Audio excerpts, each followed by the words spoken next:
We came to believe that a power greater than ourselves could restore us to sanity.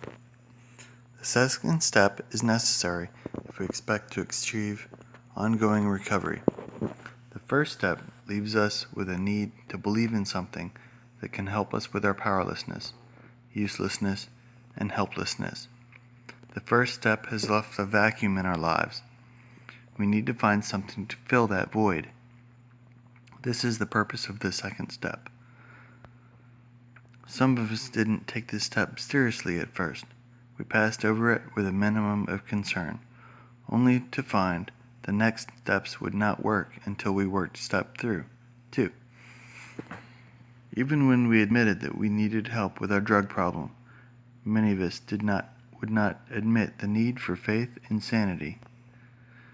We have a disease, progressive, incurable, and fatal. One way or another, we went out and bought our destruction on the time payment plan.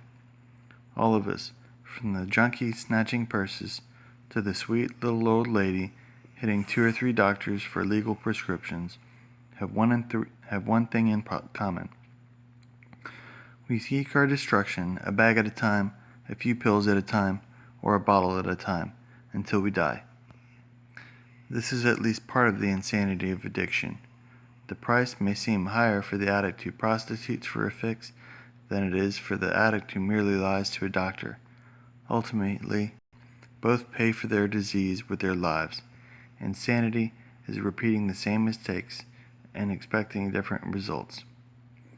Many of us realize when we get to the program that we have gone back in time and again to using, even though we knew that we were destroying our lives. Insanity is using drugs day after day, knowing that only physical and mental destruction comes when we use. The most obvious insanity of the disease of addiction is the obsession to use drugs. Ask yourself this question: Do I believe it would be insane to walk up to someone and say, "May I please have a heart attack or a fatal accident?" If you agree that this would be an insane thing, you should have no problem with the second step. In this program, the first thing we do is stop using drugs. At this point, we begin to feel the pain of living without drugs or anything to replace them. The pain forces us to seek a power greater than ourselves that can relieve our obsession to use. The process of coming to believe is similar for most addicts. Most of us lack a working relationship with a higher power. We begin to develop this relationship by simply admitting to the possibility of a power greater than ourselves. Most of us have no trouble admitting that addiction had become a destructive force in our lives. Our best efforts resulted in ever greater destruction and despair. At some point, we realized that we needed the help of some higher power than our addiction, some power greater than our addiction.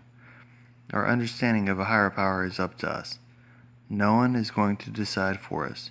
We can call it the group, the program, or we can call it God. The only suggested guidelines are that this power be loving, caring, and greater than ourselves.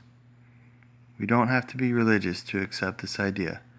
The point is that we open our minds to believe. We may have difficulty with this, but by keeping an open mind, sooner or later, we find the help we need. We talked and listened to others.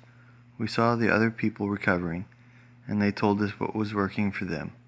We began to see evidence of some power that could not be fully explained. Confronted with this evidence, we began to accept the existence of a power greater than ourselves. We can use this power long before we can understand it. As we see coincidences and miracles happening in our lives, acceptance becomes trust. We grow to feel comfortable with our higher power as a source of strength. As we learn to trust this power, we begin to overcome our fear of life. The process of coming to believe restores us to sanity.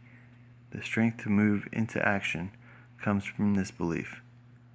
We need to accept this step to start on the road to recovery.